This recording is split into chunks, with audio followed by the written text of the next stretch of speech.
केवल 21टी सोरिष दाना को निआरे पकई जेते भी अमान्या जिद्दीरु जिद्दी नारी को मध्य करंतु बसरे।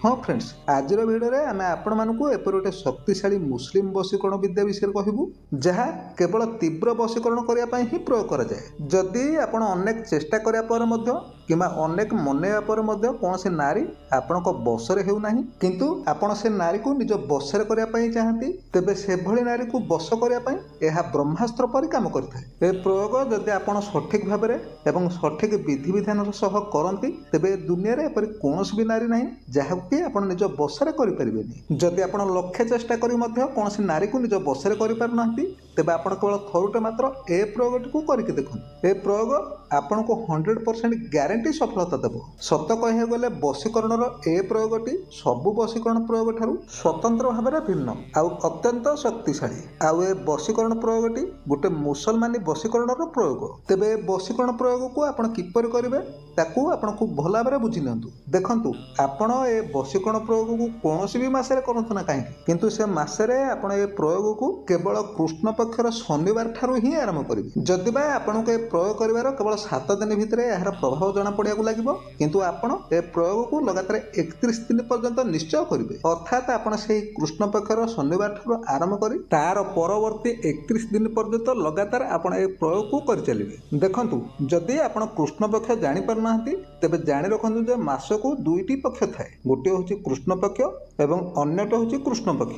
साधारणतः अमावास्या ठारू नै पुण्य पर्यंत 15 दिन को शुक्ल पक्ष आउ पूर्णिमा ठारू अमावास्या पर्यंत 15 दिन को कृष्ण पक्ष कहुए। तेणु आपण पूर्णिमा पार होगा पर जो दिन भी शनिवार आपको सुविधा हे आपण चाहिए ए प्रयोग को आरंभ करेंगे। किंतु गोटे कथा मन रखे जे ए प्रयोग आपण केवल निजर रुषि थिबा पत्नी बा स्त्री बा रुषि थिबा प्रेमिका अथवा आपण जहाँ को हृदय दे भल पाती केवल ताकू ही निज बसरे करने ही प्रयोग करेंगे। ता छड़ा जदि आपण ए प्रयोग कौन मंद उद्देश्य रखी करती तेबे प्रयोग तो आपण सफल हेनी ता बदल में यह आपणकर कौन क्षति निश्चय कर। तेबे प्रयोग केमिति करेंगे जानी रखु जेमिति कि आमे कहिचु जे ए प्रयोग को आपण कृष्ण पक्षर शनिवार ठारू आरंभ करेंगे।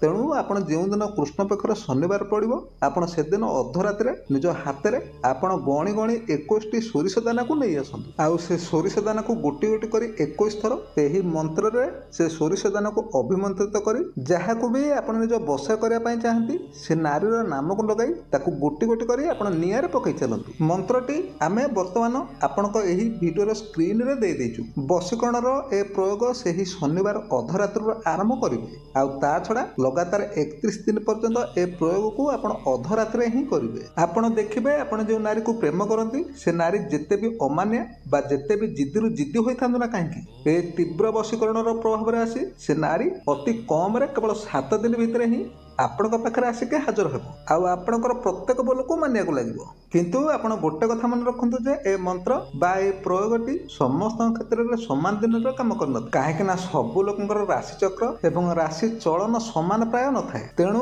हुए तो ए प्रयोग आपण कर केवल गोटे दिन भितर यह आपन को प्रभाव देखै पारे नचेत 7 दिन भितर प्रभाव देखै पारे नचेत यह आपन को संपूर्ण 31 दिन भितर प्रभाव देखै पारे। किंतु आपन को ए प्रयोग जेते दिन भी प्रभाव देखाउना कहीं आपण ए प्रयोग को लगातार 31 दिन पर्यंत निश्चय करेंगे। आपण केवल थरे मात्र ए प्रयोग करिया परे आपण एथिरे केबे भी असफल हेबे। तेणु आपण निज प्रेम पात्र को पाया चाहूले ए मुस्लिम वशीकरण प्रयोगटी को आपण थरुटे निश्चय करके देखंतु।